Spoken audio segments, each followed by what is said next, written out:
YCP senior నేత బొత్స సత్యనారాయణ తీవ్ర అస్వస్థతకు గురయ్యారు. వైసీపీ చేపట్టిన వెన్నుపోటు దినం కార్యక్రమంలో భాగంగా ఆయన విజయనగరం జిల్లా చీపురుపల్లి ర్యాలీలో పాల్గొన్నారు. ఆ సమయంలో వేదికపై మాట్లాడుతూ ఒక్కసారిగా కుప్పకూలిపోయారు. దాంతో కార్యకర్తలు వెంటనే ఆయన్ను సమీపంలోని ఆసుపత్రికి తరలించారు. ఈ సంఘటన తాలూకు వీడియోలు ప్రస్తుతం నెట్టింట వైరల్ అవుతున్నాయి.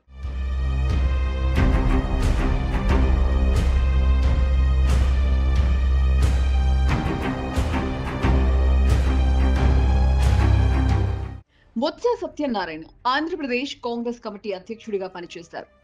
ఆ తర్వాత 2015లో వైఎస్ఆర్ కాంగ్రెస్ పార్టీలో చేరిన రాష్ట్ర రాజకీయాల్లో కీలక నేతగా కొనసాగుతున్నారు. ఇటీవలే స్థానిక సంస్థల ఎమ్మెల్సీ ఉప ఎన్నికకు వైసీపీ అభ్యర్థిగా ఆయన పేరును ప్రకటించారు. తాజాగా ఈ సంఘటనతో ఆయన అభిమానులు, పార్టీ కార్యకర్తలు ఆందోళన చెందుతున్నారు. అయితే ప్రస్తుతం బొత్స సత్యనారాయణ ఆరోగ్యం నిలకడగా ఉన్నట్లు సమాచారం.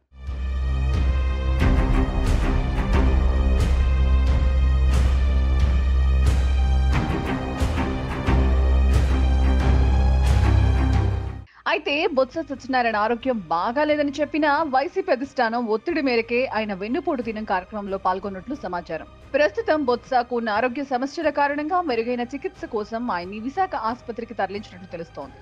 అయితే వైసీపీ నేతల సమాచారం మేరకు ఆయన సాయంత్రం 4 గంటలకు హైదరాబాద్ కు ప్రయాణం కానున్నట్లు తెలుస్తోంది.